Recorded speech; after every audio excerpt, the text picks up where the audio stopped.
Ce que les personnes financièrement libres comprennent et que la majorité ignore. Introduction. Deux trajectoires, une même humanité.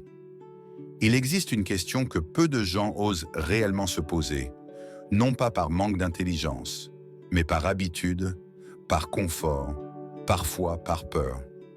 Pourquoi, à capacité humaine comparable, certains individus parviennent-ils à une forme de liberté financière, tandis que la majorité demeure enfermée dans une relation anxieuse, dépendante et souvent conflictuelle à l'argent?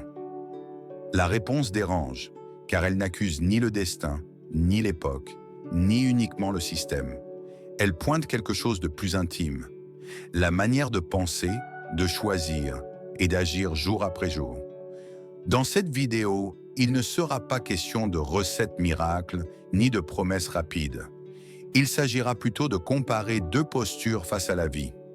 Celle de la majorité, façonnée par l'urgence, la peur et la répétition, et celle des personnes financièrement libres, guidées par la responsabilité, la vision et le temps long.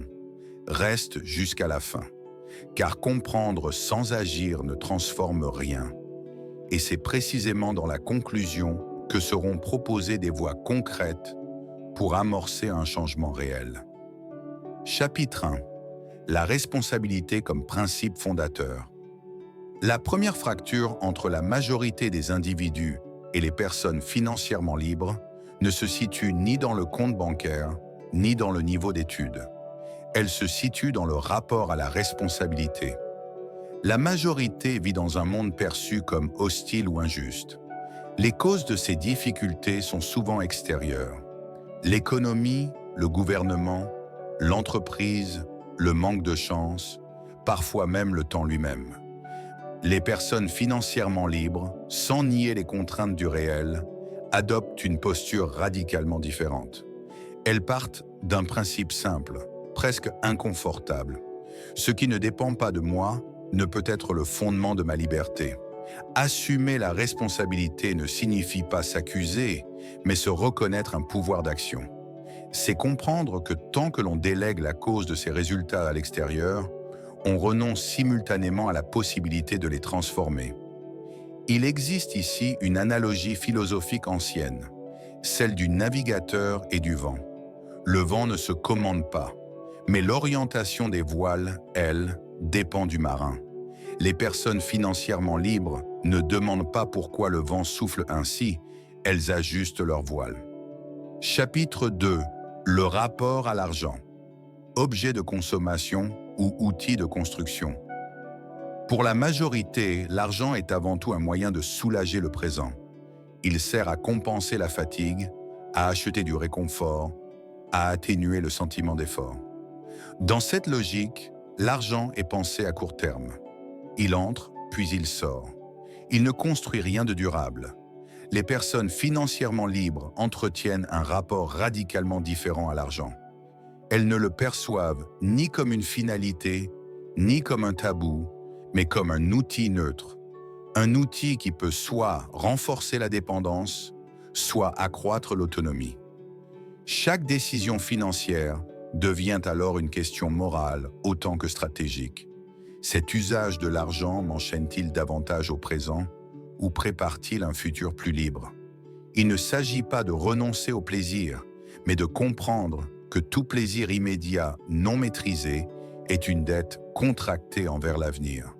La majorité consomme pour oublier demain. Les personnes financièrement libres construisent pour habiter demain. Chapitre 3. Warren Buffett et la patience comme avantage moral. L'histoire de Warren Buffett est souvent réduite à celle d'un investisseur exceptionnel, mais cette lecture est superficielle. Buffett n'est pas d'abord un génie financier, il est l'incarnation d'une vertu devenue rare, la patience rationnelle. Très jeune, il comprend une vérité simple et exigeante. Le temps est l'allié de celui qui sait attendre, et l'ennemi de celui qui cherche à accélérer sans comprendre. Là où la majorité est fascinée par l'immédiateté, Buffett accepte la lenteur.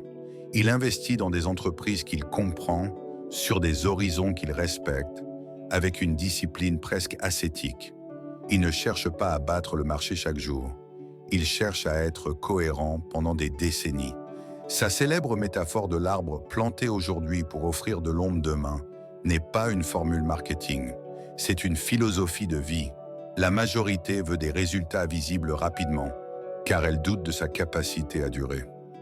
Les personnes financièrement libres construisent des systèmes parce qu'elles pensent en générations, non en trimestres.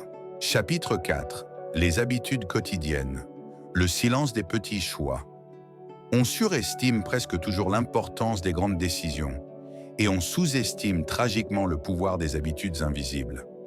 La majorité vit dans la distraction permanente, non par frivolité, mais par épuisement. Le divertissement devient un refuge face à une vie perçue comme subie. Les personnes financièrement libres ne sont pas moins humaines. Elles ressentent la fatigue, le doute, l'envie d'évasion. Mais elles organisent leur quotidien autour d'un principe fondamental. Ce que je répète chaque jour devient mon destin. Quelques minutes quotidiennes consacrées à la réflexion, à l'apprentissage, à la lecture ou à l'analyse produisent, sur plusieurs années, un écart immense. Là où la majorité consomme de l'information pour se distraire, les personnes financièrement libres consomment du savoir pour s'orienter. Elles comprennent que l'éducation financière n'est pas une accumulation de techniques, mais une transformation progressive du regard porté sur le monde. Chapitre 5. De la compréhension à l'action. Quitter la majorité. Comprendre ces différences n'a de valeur que si cela conduit à un changement concret. Sans action, la lucidité devient une forme sophistiquée de résignation. Voici plusieurs principes simples, mais exigeants. Premièrement, changer la question que l'on se pose. Non plus pourquoi est-ce difficile, mais que puis-je apprendre ici? Deuxièmement, instaurer une discipline minimale mais constante. La liberté ne naît pas de l'intensité ponctuelle, mais de la régularité modeste. Troisièmement, considérer chaque dépense comme un vote. Un vote pour le confort immédiat ou pour l'autonomie future. Enfin, adopter une vision longue. Non pas une vision floue ou idéalisée, mais une direction suffisamment claire pour orienter les choix quotidiens. La majorité attend que les conditions changent. Les personnes financièrement libres changent leur manière de répondre aux conditions.